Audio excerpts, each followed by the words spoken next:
पाप प्रणाली का व्योवृत्त सज्ञ ज्ञान चारित्र। आचार्य कहते हैं मैं उस धर्म को नमस्कार करता हूँ। धम्मो मंगल मुक्तिटम अहिंसा संयमो तपो, अहिंसा हो संयम और तप हो। हम अहिंसा पर ध्यान नहीं देते हैं, हम सीधे तप पर ध्यान देते हैं। आपने ध्यान दिया होगा, लोग व्रत कर लें, उपवास कर लें, एकासन कर लें, जमीन पर सो जाएं, धूप में बैठ जाएं, तो हम लोग कहते बहुत तपस्वी हैं।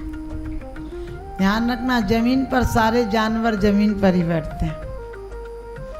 ये बात अलग है कि आजकल कुत्ते समझ गए कोठियों में, और कोठी वाले सड़क पर रह रहे हैं।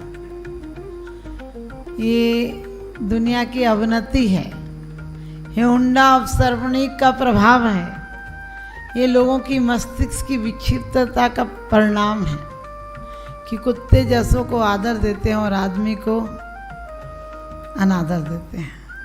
तो क्या कहा, अहिंसा। हम सोचते हैं कि एक टाइम भोजन कर लेंगे तो शायद कुछ हो जाएगा। एक टाइम भोजन करेंगे, बहुत से बीमार लोग एक ही टाइम भोजन करते हैं। यदि सोचते हैं वस्त्र छोड़ देंगे तो सारे त्रियंच और कई फकीरों पर वस्त्र ही नहीं है। लेकिन नहीं, हमारे यहाँ का अहिंसा संयम तप। अहिंसा जहाँ है वहाँ संयम अपने आप आ जाएगा। जिसके अंदर अहिंसा है, हम कभी भी कोई चीज़ हम ले लेते हैं, कमंडल भरा हो, हमें हमेशा ध्यान आता है कि कमंडल भरा है, दूसरे लोग लेकर चल रहे हैं, उससे भी तो तकलीफ हो रही है। हम सोचते हैं भर कर चले, वहाँ पानी मिल जाएगा, भर के लेने की क्या ज़रूरत है। आपने देखा होगा, आप दूसरों को भूखा मारे तो लोग आपको हिंसक कहते हैं, और खुद को भूखा मारे तो अहिंसक कहते हैं। आपको धर्मात्मा कहते हैं। हमारे यहाँ भूखे मरने को या उपवास रखने को नहीं, उपवास रखने को मतलब अपने अंदर में वास करने को धर्म कहा है। हमारे यहाँ लंघन को धर्म नहीं कहा है।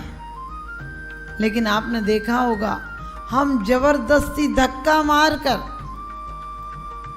व्रत उपवास कर रहे हैं और सोचते हैं स्वर्ग जाएंगे।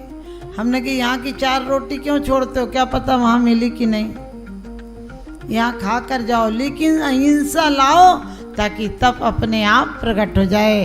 अहिंसा का बीज डालोगे तो तप की कहते हैं अंकुर आ जाएंगे, और तप के अंकुर आ जाएंगे तो जो आएगा वो संयम और मोक्ष हो जाएगा।